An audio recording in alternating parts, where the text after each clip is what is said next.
chose for oh so long. Every summer in your favorite bar, we're determined to keep going strong. Nothing in the world can stop our song. So whether you have season tickets or saw a show with friends, We have the info and the scoop on all the latest trends. Gather around, we won't be a bore. We promise to have you coming back for more. In the meantime, we'll say what we mean. Welcome back to In the Meantime with John Saunders. I'm John Saunders, and this is In the Meantime. It's been a couple of weeks, but I still have no idea what I'm doing. This week's very special guest is the iconic and legendary Jamie Grayson. Jamie and I met here in the year 2000 at the Mac-Haydn Theatre when we were both members of the resident acting company, and it has led to a lifelong friendship. And we are so excited that he took time from his busy schedule to sit down with us for In the Meantime. Now, normally, when you mention Jamie's name when donating to the Bright Future Fund, half of those proceeds go right to Jamie. Well, Jamie has pledged those right back to the Mac-Haydn, but please mention his name anyway. Okay, now's the time. Click like, and if you can, hit that subscribe button, and away we go with In the Meantime with Jamie Grayson. Jamie Grayson, welcome to In the Meantime. They never should have let us loose on this format. Absolutely not. Before we even start, I'm just going to warn the people out there, you're in big trouble. Yeah. But actually, we're going to try and be grown-ups because we are grown-ups now. You and I did our very first summer together here at the Mac-Haydn. 20 years. It's insane. Yeah, it really is. And I don't feel a day older, do you? Parts of my body definitely feel older, but yeah. I still somewhere in my head think I'm like 21 years old and just like, whoa, not. Like you could do a whole season again.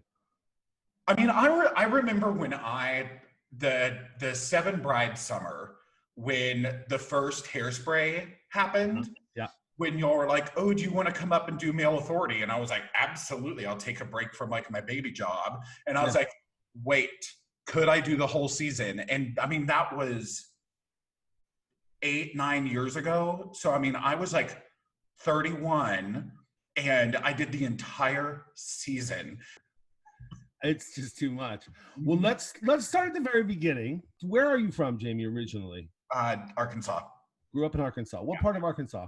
I grew up in Little Rock, but then I went to high school about 45 minutes north in a town called Searcy. I sort of consider you like a musical theater encyclopedia. Yes. Since I've met you, I don't think I've met anyone who like not only knows like what shows are from what, but also knows like 13 different versions of every show and who played this part and who was the replacement and who covered this and who went on as an understudy the night of the hurricane. And when did this like theater bug bite you? How old were you? It was later. I went to governor's school, governor's school's in high school, but in Arkansas, we had this program called Aegis, Arkansas Education for the Gifted in Summer. And you had to apply and like write where you wanted to go. So in junior high, I went to a performing arts and visual arts summer camp, basically in like the deep south of Arkansas. And we, were learning how to paint and learning theater arts, and we were able to write a play. And we wrote a version of the Addams Family, and I played Pugsley, and like lived my 20 years, and I'm still learning things, Jamie. Oh, yeah. And I mean, like, we wanted it to look like a comic strip, so we only painted like the front half of our costumes. So when we turned, they were solid white on the back, and like it was very high concept for like 8th grade. Bold. But I went to go see a production of Godspell at the Arkansas Rep. Okay. And I was like, this is incredible, because they did it in a very different concept than what I learned Godspell normally was. They did it as a bunch of homeless people in an old empty building. And it was wonderful. And after that, I went to the Rep as much as I could, but there was a kid in my junior high, Chris, and he was a swimmer and he was very cute.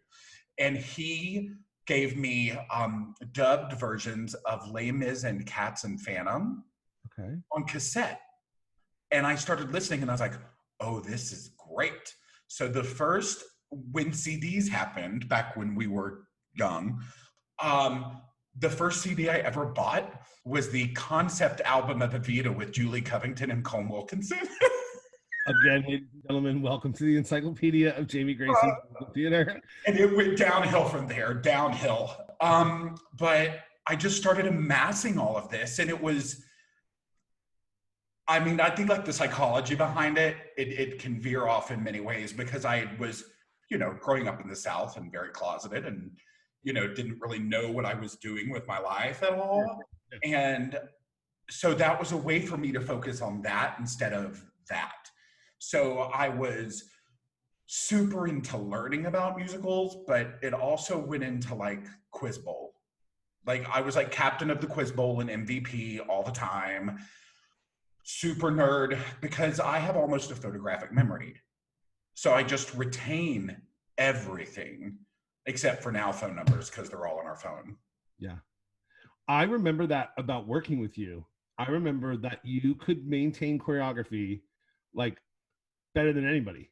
I still remember it was amazing. Almost every step from Will Rogers Follies in 2000. Isn't that wild? Yeah. I don't remember a single step. I do remember bouncing in the aisles. Yes, a good knee bounce. A knee bounce and a hand. With a little lunge, with a little forward lunge. Mm-hmm. I mean, that first summer back in 2000, it was like between our brains and like Matt Curtis and his binders of CDs, I was like, oh, we're going to listen to the Korean cast of Phantom today. I'm like, whatever. But that was my first time to really be around nerds in the same capacity that I functioned. Right. And it was wonderful. Yeah. Yeah. So you went to, obviously, the Bug-Bitten Middle School, High School, and then where did you study? University of Mississippi, Ole Miss. Ole Miss. Okay. Yeah. And in a musical theater program or a theater program? Well, I went because at the time I didn't know if I wanted to pursue theater or vocal performance. So I went and auditioned, and I got a vocal scholarship and a theater scholarship aside from like the ACT scores. Because I was trying to get anything I could, because we were very broke. And so I decided to go the theater route. I didn't pass my juries to get into the music theater department. So in college, I have a BFA in acting and in English. And the last like 2.5 years of school, I actually focused on directing and choreographing. So I set a lot of, you know, individual things in different reviews we were doing. And, you know, that, I think because I focused so hard on directing, it made my mind function differently as an actor, because I understood a little bit more. Absolutely. So yeah. The directing does strange things to your acting. Yes. Yeah, I learned that as I segued into more directing. And then I dip back to acting, and I'd be like, oh my God, this is so two completely different levels of difficult. It's very weird, because like, I think you get into, just as like a broad generalization, it's like, when you're figuring out you're going to go in and like be an actor, there's the attention component. Right. And I mean, I think about like some of the shows I did when I was younger, and I was like, what was I doing? Like hamming it up.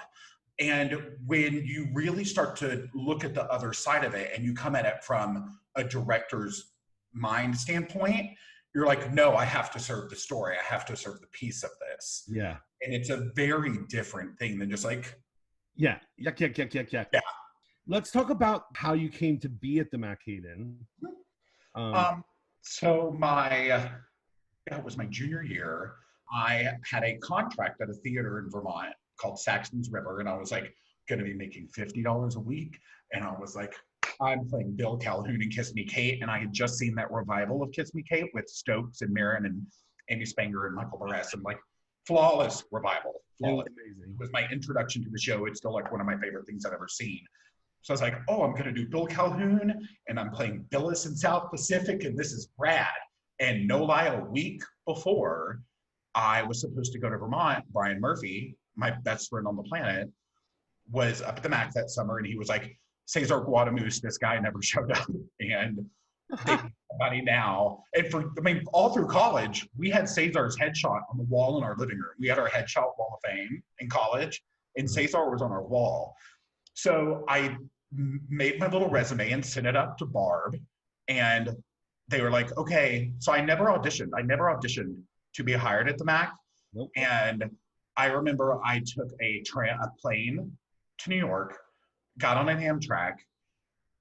The middle of the night, you, Brian, and Betsy picked me up. And I had known Betsy since high school because we did governor's school together. Right. And I was just like, oh, this is hysterical. And I was like, who is John Saunders? Because Brian already loved you at that point. Right. He's like my litmus test. And so, I mean, we were in rehearsals for Shenandoah at that point, so Carousel was already up and running. So I just remember I was like, who are these people? Like, I have to come in here, and I felt like I have to prove myself. You've all been doing the show and all of this, and it was wild. I mean, that first summer was wild. I don't think I've never worked harder.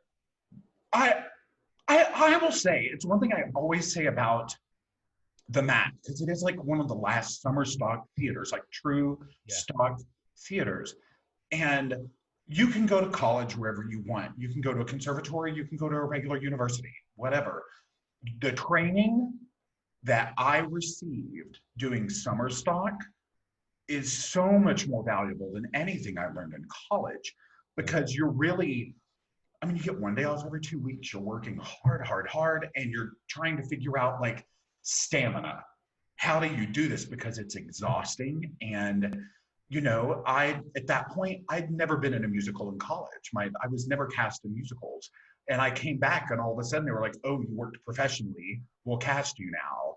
Right. And I was just like, are you serious? And then the flip side of that was the frustration of going back to school and being like, why are we taking 3 months to put this show up and only do 3 performances over a weekend?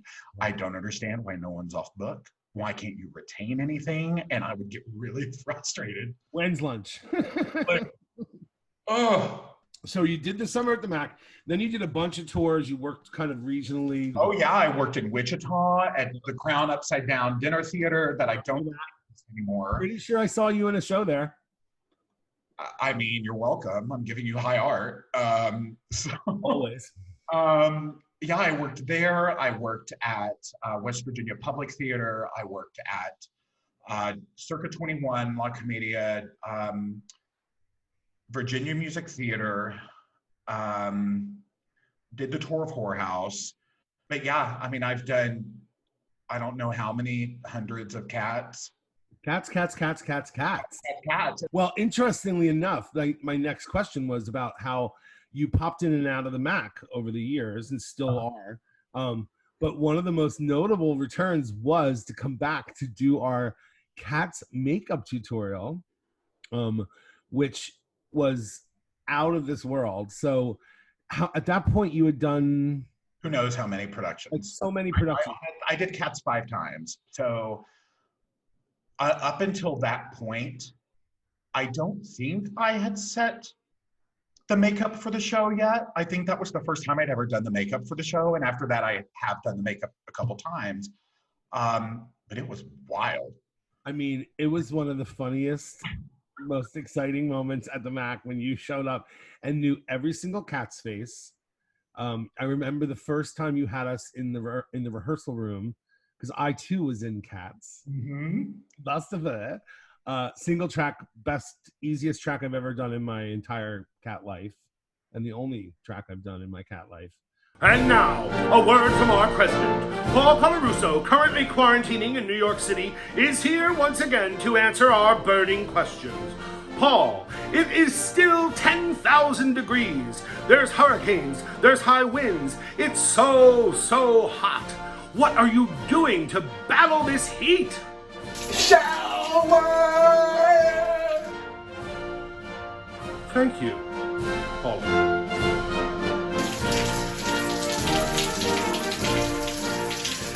I did 2 full summers after that. So I did 4 summers in a row. Wow. And then took time off, went back for the Hairspray 7 Brides summer. Yep. then left. And then it was a while. And I mean, then I wasn't performing anymore because my job kind of started. Yeah.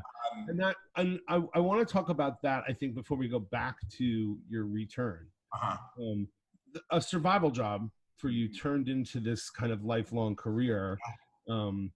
And just quickly take us through that, like going from Bye Bye Baby to where you landed. When I got off tour and I went and did another Cats closed, and like I got back to the city and I was working in a costume shop and I needed a job. So I took a survival job at Bye Bye Baby. Yep. I was there on and off for 4.5 years. Went and worked at a birth education center in Midtown for a year. And they were at a point where they were not able to pay the employees and they were going to take me down to $8 an hour. And I was like, peace, I love y'all. Because that year of work was hugely beneficial because I was going through childbirth classes and breastfeeding classes and like all of this. And I was the only male on staff and it was incredible. But I put in my notice, and then the very next morning, it was March 10th of 2010, I was in New York Magazine's yearly best of issue as the best baby gear expert in the city. And I kind of had heard that was going to happen, but I wasn't expecting it like the day after I lost my job.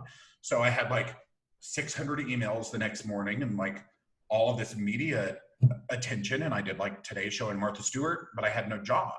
And I remember like specifically with Martha, they would not pay for a car to pick me up or take me home. And like Today Show did. And I was like, I have no money. I'm living on unemployment, but I'm going to do Martha Stewart. So I now have to pay $45 to get back to my apartment with a car full of baby products. But like, it's Martha Stewart. Like yay, you know? So then I slowly started figuring things out. And when I started my company, it was right at the beginning of social media, really, right as social media for brands was starting. Yeah.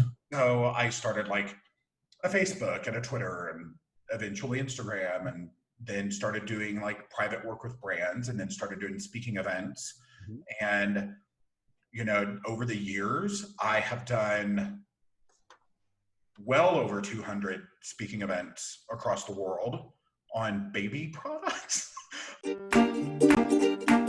I worked in retail for years, and many times women would come downstairs and see, we called it the stroller pit, and they would start crying because there's so many options. It's a very easy fold. It's just a strap like that. There's lots of cribs out there, but people kind of do the reverse investment in these, and they will spend more money on their crib than they do on the actual mattress.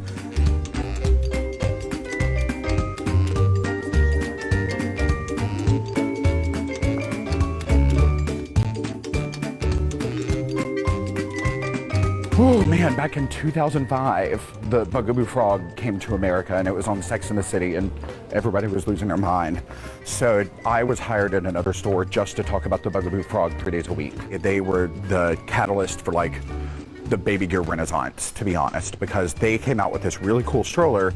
Then all the other strollers had to like step up their game, and then that trickled down into other categories.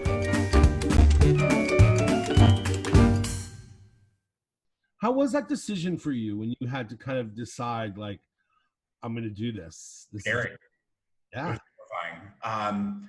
Especially when I lost my job. And I was like, I have to figure out how to do this, because my first love has always been performing, but I always wanted to teach. I always wanted to be a teacher. I had wonderful teachers growing up. I have teachers in my family. And I was like, this is how you kind of pay it back. You know, you give back by education. Yeah. So what I do now is like this crazy hybrid of my performing background and being in front of people and education. Right. So it's ideal. I love it. I can't imagine doing anything else right now. But it was crazy figuring out how to survive. I mean, there were times I was like, my unemployment didn't go through and I have $20 to get me through this week. And then online, I was like, hey everyone, car seats, you know, and I'm like, the baby guy. There had to be some kind of joy transference from the performing life to this, because otherwise you wouldn't have stuck with it. You know, if this had been like a job at, you know, a bank, you probably wouldn't have done it. You know what I mean? It's, I love kids, and I have sisters 20 years younger than me, and like babies are the best, but it was like this thing, like you saw, it's such an interesting period to be involved with in people's lives, because you don't know what you're doing. You have no clue. Yeah. Expecting, you're pregnant, you're adopting, you're doing whatever. And all of a sudden this kid comes and you don't really know what you're doing. And there's so much stuff out there. I mean, when I worked retail, women would come into that store and just sit and cry. And I would just go sit and talk with them and be like, what's up? And I realized very quickly at Bye-Bye that I was like the little Southern gay best friend that they all wanted, all of these women. But conversationally, I'm just like, what's up? Like, let's talk, you know? And that's when it really kind of clicked. And when I saw people go from point A to point B, it just feels good to help people, as it turns out. Right. So yeah, but it's, well, and I think people do gravitate you because you are that, you know, it's a gift. I mean, not many people are as easy to talk to, and, you know, you can literally sit down with someone and make someone feel like they've known you for 25 years. oh, thank you. You know, even people like me who've known you for 20, I feel like I've known you for 40. I've known you for 84 years. You are my gay Southern best friend.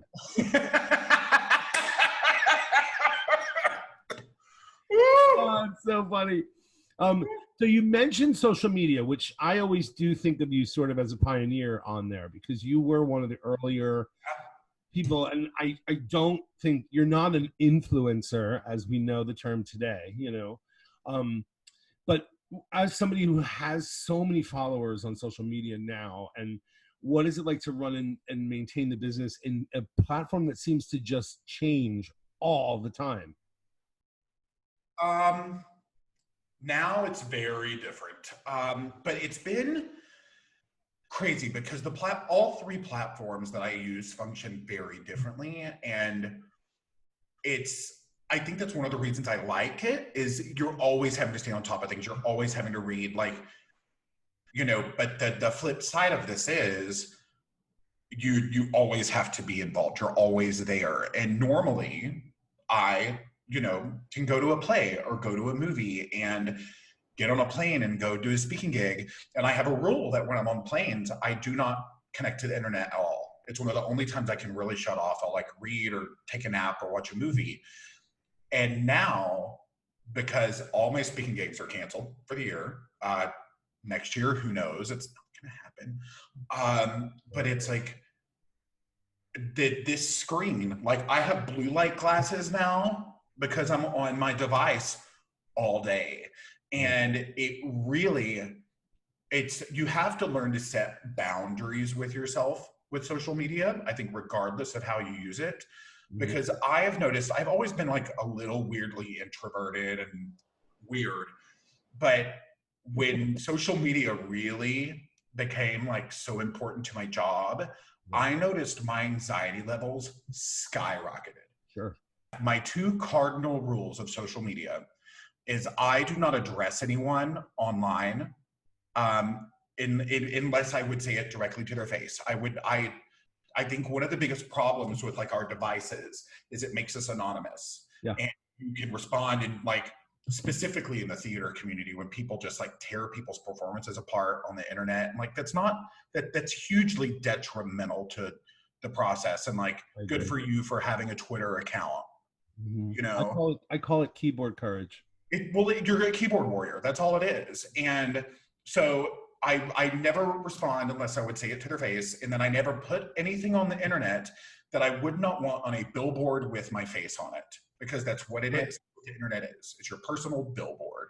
Yeah. And there are times when I have snapped at people, but I would also do that to their face because they have been behaving poorly. And I don't ban that frequently, but I have banned and deleted people, and I don't care. because it is. I have worked for 10 years to build my business and this platform, and because you come on here and want to start an argument, it does not give you a right to my space or my energy.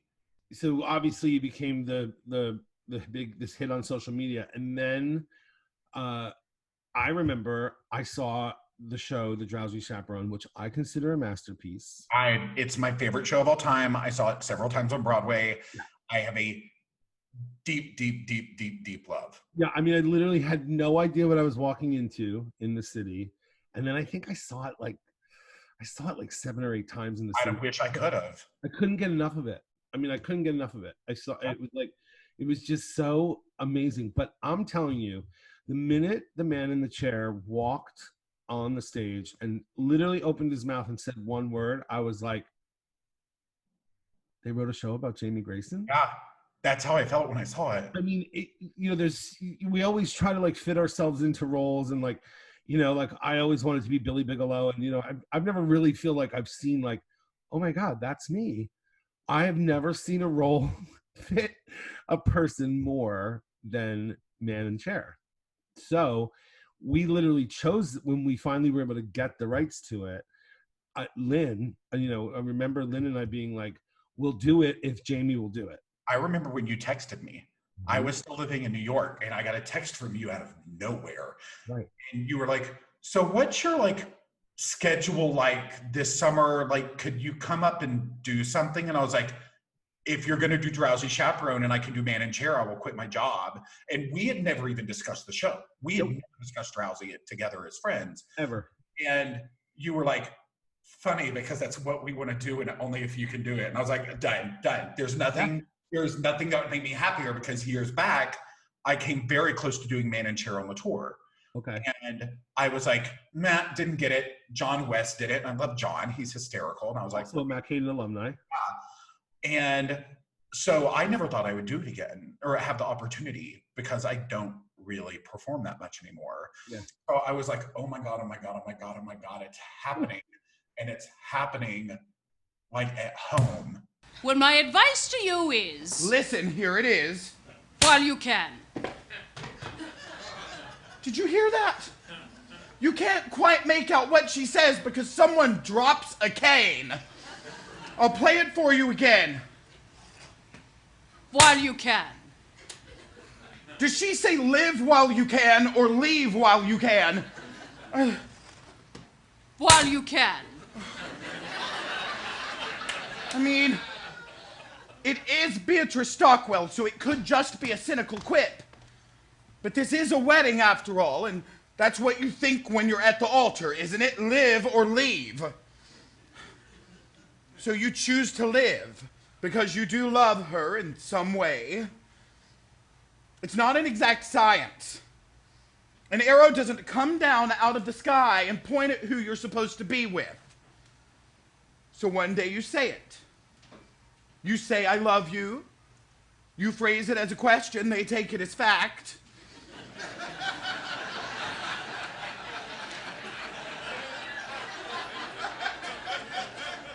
And the next thing you know, she's standing in front of you in a $3,000 wedding dress with tears in her eyes, and her nephew made the chuppah.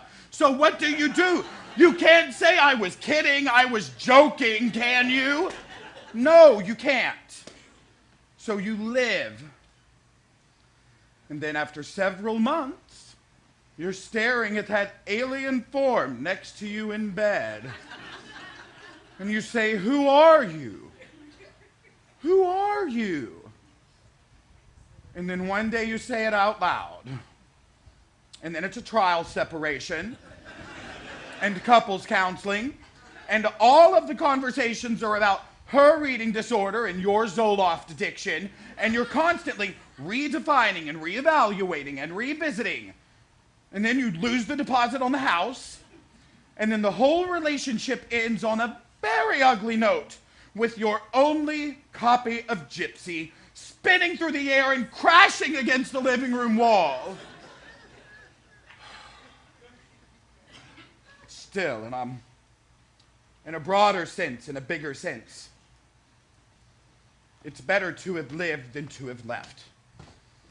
That show, I think for a male actor in musical theater that just loves musical theater, there's not many better acting roles for it.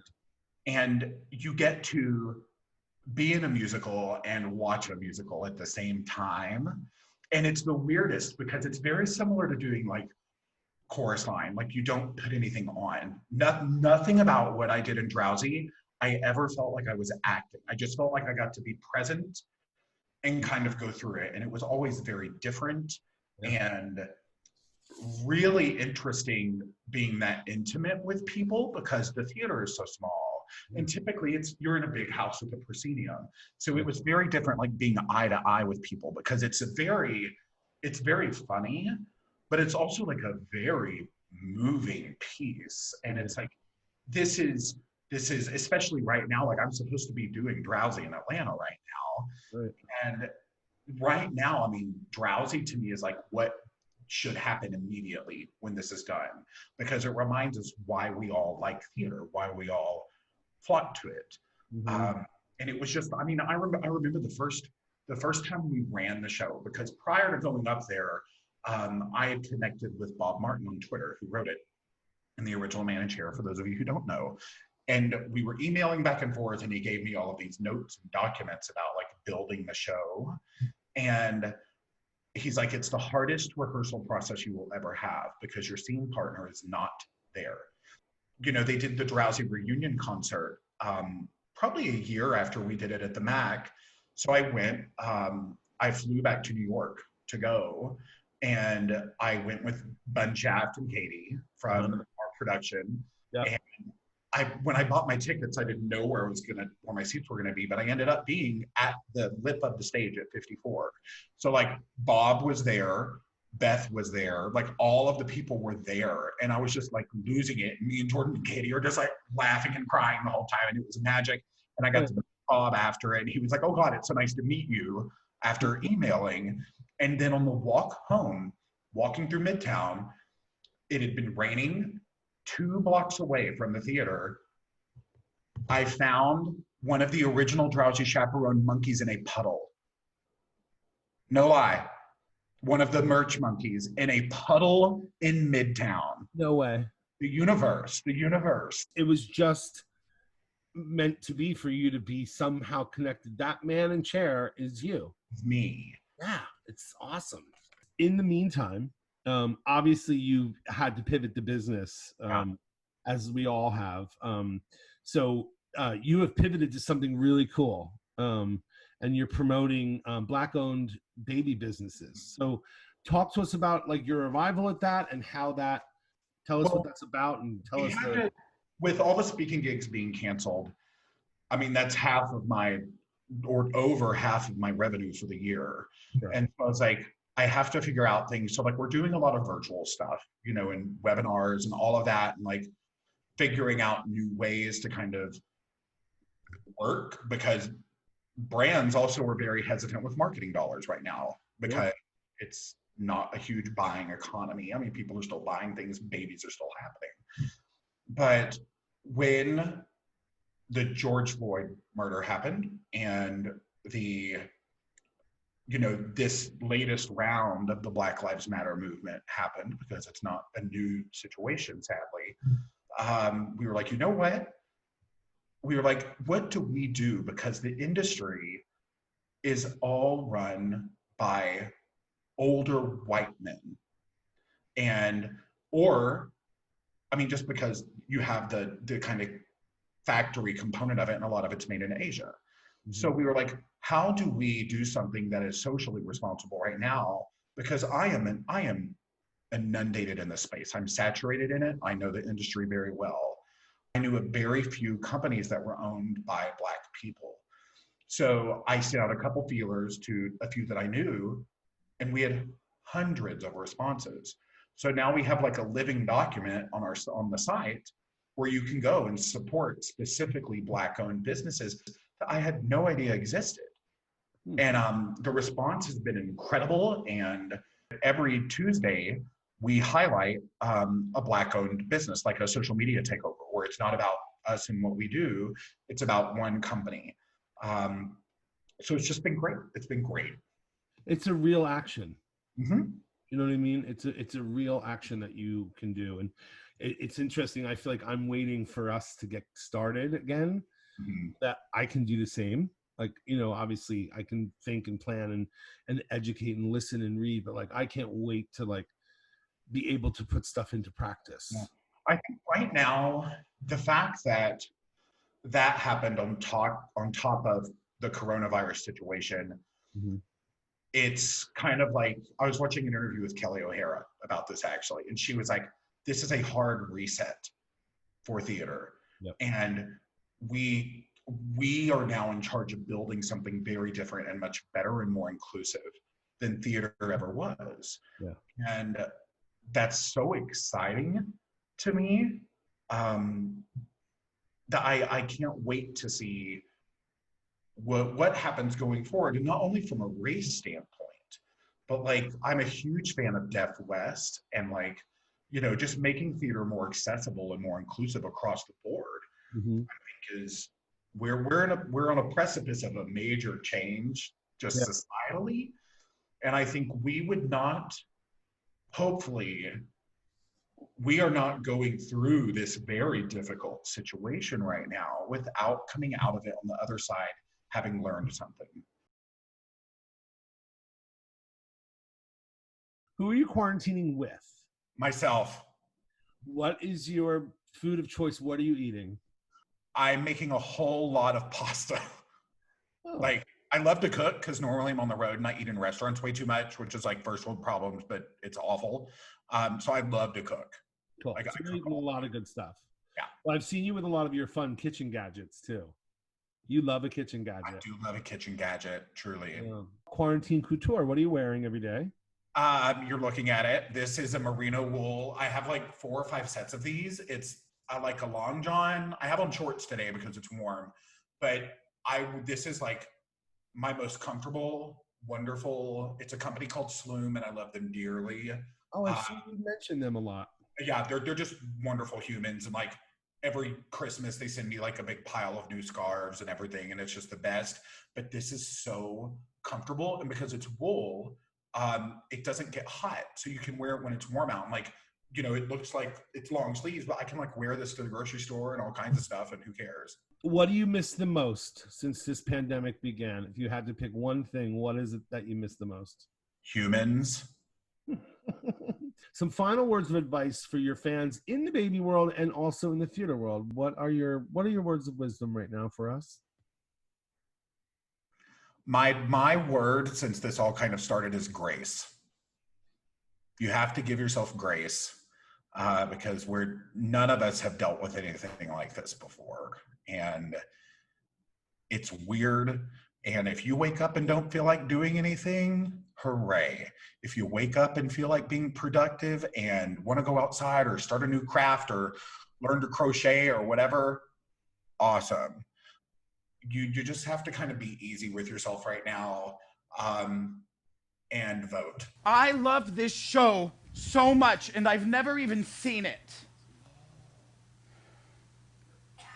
Mom gave me this record right before Father left us.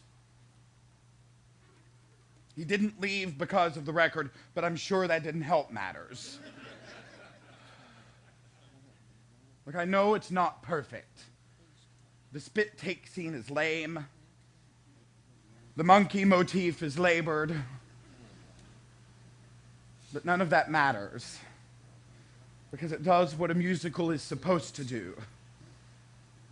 It takes you away to another world. And it leaves you with a little song in your head to help you escape the dreary horrors of the real world. A little something for when you're feeling blue. You know, as we stumble along on life's funny journey, as we stumble along into the blue, We look here and we look there, seeking answers anywhere, never sure of where to turn or what to I'm an do. accident waiting to happen. Bumble our way. And there you have it, my interview with Jamie Grayson. Jamie, thank you so much for taking the time to come on In the Meantime, and I'm sure that we need about 50 more hours to cover all the stories that you and I could tell. Okay, everyone, now's the time. Hit subscribe and like if you can, and if you are able, please donate to the Bright Future Fund and mention Jamie Grayson's name. In the meantime, stay safe, stay healthy, and stay hopeful. As we stumble along.